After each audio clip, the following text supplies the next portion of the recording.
At first, I thought the shooting star would collide with the hill I was sitting on. Its trajectory, arcing earthward from an otherwise starless night sky, seemed destined for the great hill I often found myself resting on late at night, when as my friend would put it, stuck in my feelings. I was admittedly a bit sadder than usual, so the night concluding with my stars and obliteration wouldn't have necessarily been a terrible or surprising way to end it. But, fortuitously, or maybe not, depending on how you see this story's end, the meteorite curved downward at the last moment, plummeting violently into the field below the hill and sending up a great plume of smoke and scattering bits of blackened earth in every direction. From my vantage at the top of the hill, I could clearly see the smoldering impact site and marveled at the proximity and scale of the destruction. Was rendered dumbstruck at how close I had come to simply being annihilated by mere cosmic chance. Eventually, the smoke cleared somewhat, and I was able to get a look at what exactly had fallen from the heavens. And my previous relief at being spared a fiery death was ejected, wholly replaced by a mounting terror and fear of a new previously unimagined demise.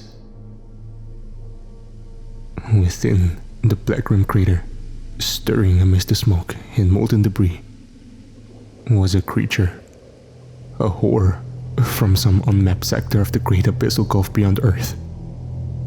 Smoke cleared to reveal dark leathery flesh wrapped tautly around a massive, grotesquely bulbous skull.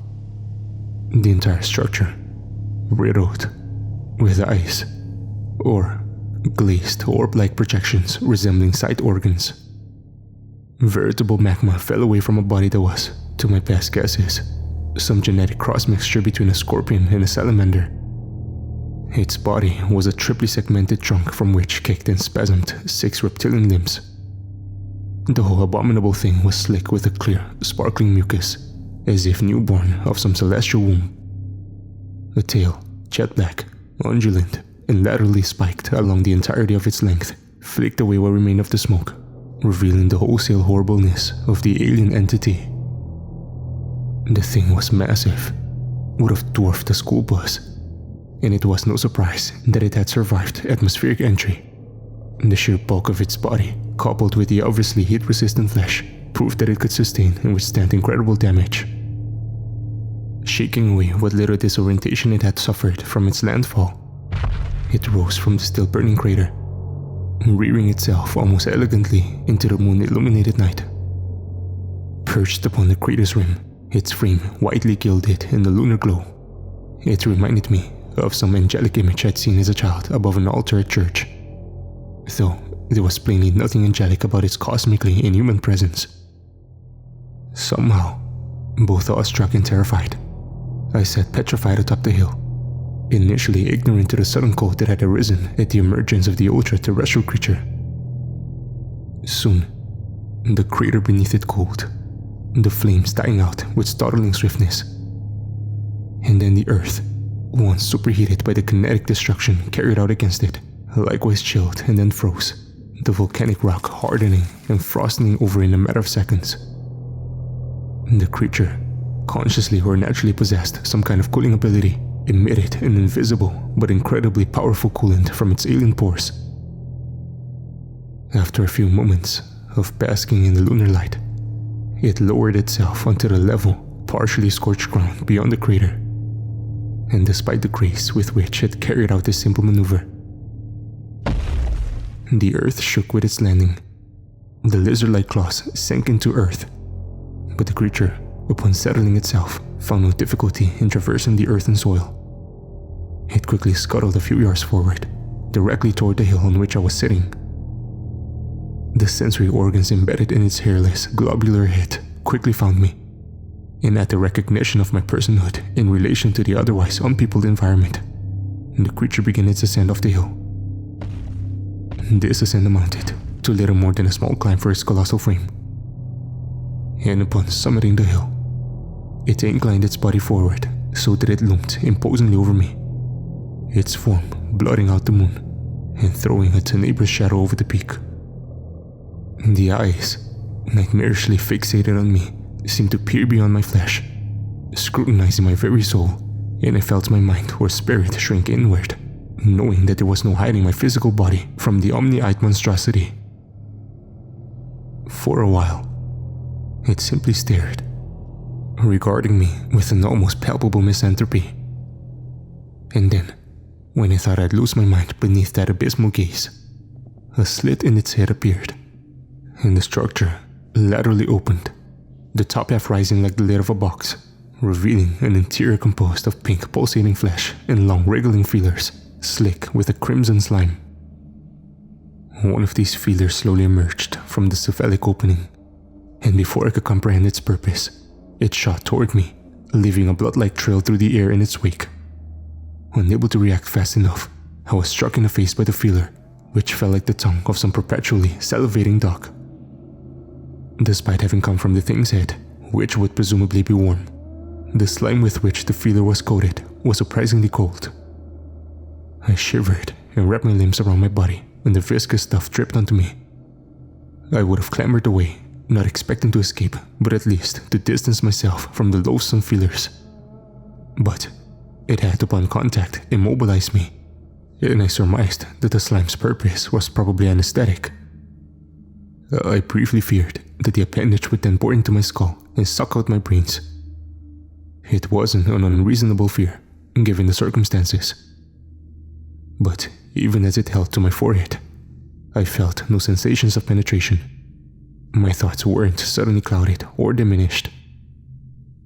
Before and above me, the great horror did start to tremble a little bit.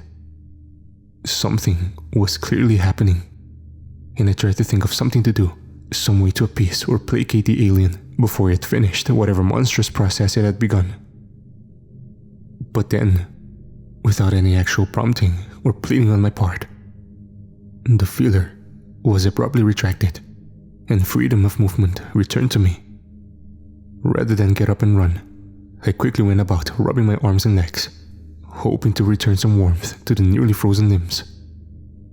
The alien's trembling went on a little longer, and then, as abruptly as the feeler had been retracted, it stopped and lowered itself a little, so that its inordinate and ungodly head was level with the crest of the hill. With me, there was a smell, which I hadn't initially noticed, perhaps due to the effects of my immense fear, that suddenly and violently seized me, rendering me almost totally incoherent.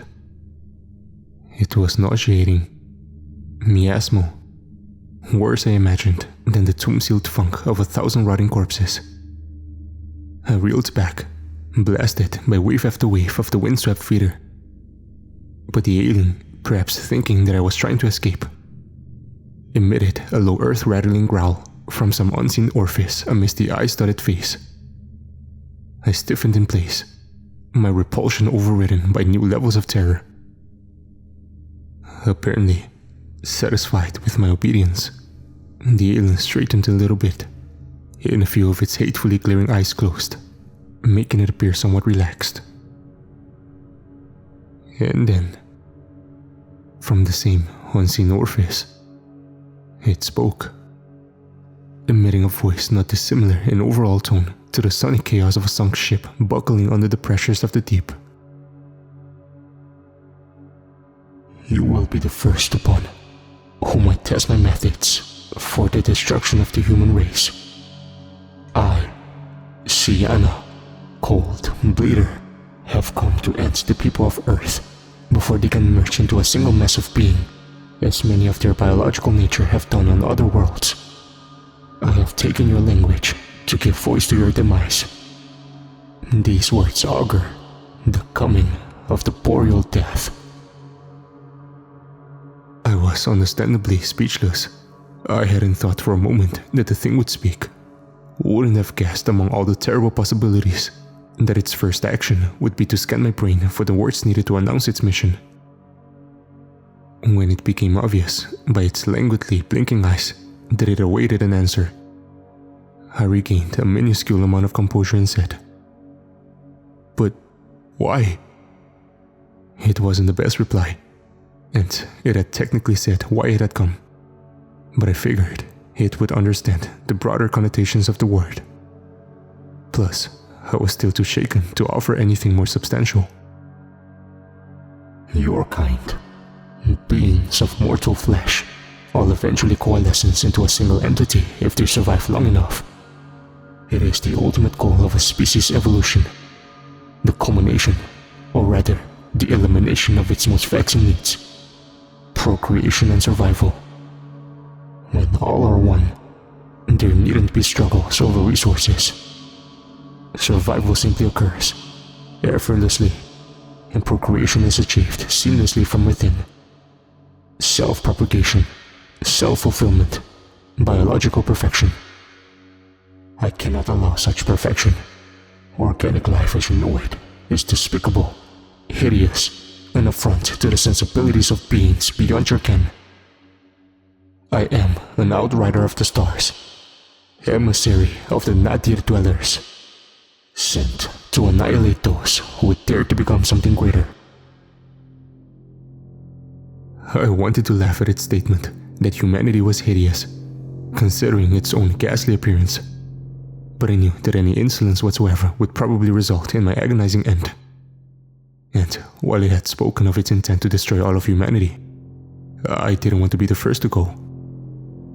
Instead, I asked it why it was telling me this. Why it hadn't simply swept across the world, freezing everything in its wake, assuming that's how it planned to carry out the Anthropocide. Despite the lack of anything resembling a mouth, not counting the tendril-filled facelet, which hadn't moved with its words, I got the impression that it had briefly smiled at my comment, before again speaking in its imploding metal voice. Because, while I could easily render your species extinct from afar, I on occasion like to personally visit with the planet's doom-pronounced people to learn what I can of them. I am also, among other things, a scholar. Feeling a little emboldened by the fact that I was having a conversation with a literal alien, I promptly responded. Well, what did you learn from me? The slit in its face opened a little more, and I saw the scarlet tendrils therein writhe chaotically, as if in excitement at the upcoming revelation. I learned that, more than any other, your species is emotionally dependent upon companionship. You crave it, thrive on it, and are, pitifully, lost without it. Just then, before I could offer anything in the way of a response, the giganticate spat forth a great glob of crimson slime coating the crown of the hill. I scrambled back, unsure of what effects it might have on my skin, but stopped my retreat prematurely, lest it be misinterpreted as a full-on flight from the area. I didn't want to be shot in the back by some caustic projectile, or whipped clean in half by a tendril. The red sludge bubbled a little on the ground. Then, incredibly, began to take shape, rising from the earth with a sickening autonomy. I watched, again rendered speechless and immobile, but this time by the sheer dreadful spectacle of it, as the figure of a woman soon took form. First, featureless, and then developing the aspects and finer physical minutiae of a 20-something-year-old female. After only a few moments, a fully grown woman stood before me, auburn hair falling lossily over her shoulders, amber eyes sparkling beautifully to spontaneous sentient life, and then dotting nervously around the area, arms crossing clumsily to shield her well-formed nakedness from the fear-stricken men standing awkwardly before her. Recognition came at once, and I let out a sort of stuttered half-chuckle in complete disbelief of the situation. Satisfied by my reaction, the alien let out some grating approximation of a laugh, and then, before she could even turn to see from where the harsh sound came from, sent out its tendrils and seized the paradoxically newborn woman around the waist. Speaking, even as it held the woman aloft in its tongue-like appendages, it mocked. And I've learned that seeing the ones you cherish die is perhaps the most awful pain of all. That the resultant trauma can, in the most extreme cases, drive the bereaved to take their own life. Yes, for Earth, I plan to inflict this particularly acute form of psychological pain upon billions at once, to see just how many I can drive to their own ends before I blast the planet into a state of utter, frigid lifelessness with my ultra-terran cold. Cruelly, malevolently, it shook the ensnared woman, who, having no idea what was going on, screamed with a mounting hysteria. Now witness the end of your world as you know it. Without mercy, in an act of ultimate obscenity, it pulled apart the woman mid-scream, sending limbs and organs and blood raining haphazardly onto the surface of the hill. When the gruesome show had concluded, and there was nothing left but 2 limply sagging scraps of flesh, it tossed the new bloodless remains away, leaving the hill scattered remains the only evidence that a woman had briefly existed. The gore steamed, and my heart sank at the intensity of the accompanying smell. It rivaled in awfulness the sepulchral stench that had arisen and taken hold of my senses at the arrival of the Starfiend. I was of course appalled, disgusted, repulsed by the merciless display of ultra-violence. But I was not grief-stricken. The woman's death hadn't hurt me on a personal level. Because the woman wasn't real. And I don't just mean the fact that she had been born of the alien slime, but that the woman had never been real. That she was a fictional character. One I have, since adolescence, loved as much as a guy could love a fictional character. Somehow, the creature wasn't aware of this, despite having probed the very depths of my mind. When I didn't break into tears or lament the woman's death, the creature trembled a bit, and a few of its closed eyes opened, as if to try and detect some subtler suggestion of the missing grief it had been expecting. Why do you not cry and mourn for the dead woman? You've just watched your beloved be viciously ripped apart. Its voice, while still discomforting, faltered a little bit, a small measure of uncertainty detectable in its otherwise callous remark. I sat quietly for a moment, thinking of how best to respond, how best to explain why I seemed so inhumanly sociopathic regarding the butchering of the helpless woman. Do you know why I've been sitting on this hill? The creature's eyes blinked in unsettling unison, which I took as its version of shaking his head no. Because I'm lonely. I'm lonely because I don't have a girlfriend, a companion. The woman you so disgustingly conjured and mutilated wasn't a real person. She's a fictional character from a video game. Do you know what that is? Do you understand why I wouldn't necessarily be grief-stricken by her death? It was a cruel, terrible thing to do. Sure, but that thing, that image, wasn't anyone I ever truly knew. The creature's eyes then all started blinking sporadically, while the slit-embedded tendrils went rigid and dry, falling from the orifice to hang limply beneath his chin, like a blood-soaked beard. For a moment, it looked as if it was suffering from some kind of palsy or catalepsy, the body alternating between states of extreme physical unrest and grotesque rigidity. This physiological chaos went on for quite some time, and I considered finally taking the opportunity to run away. But an inkling of smugness kept me rooted in place. I wanted to see if this thing would die. If I had, with my apathy, induced in it some kind of lethal shock or seizure. But to my dismay, its bodily turbulence eventually subsided, and the alien almost immediately regained its former deathly composure. Speaking in its normal, terrible timbre, it said, "Well, that is quite pathetic, even a little unnerving. The love you harbor for that character is profound, real, stronger than many bonds I've felt between the most synchronous partners of other sapient species. You even acknowledge the pointlessness of it, the unreality of her being, and yet you still persist in these feelings. Surely, you must be some kind of human anomaly, some emotional degenerate, a religiously profaned and socially hated outcast. You must be alone in this kind of wretched behavior. My smugness flickered out, and in its place, a sadness bordering on despair flared within. Raising my head to meet the eyes of the alien, I responded. You'd be surprised just how many of us feel this way.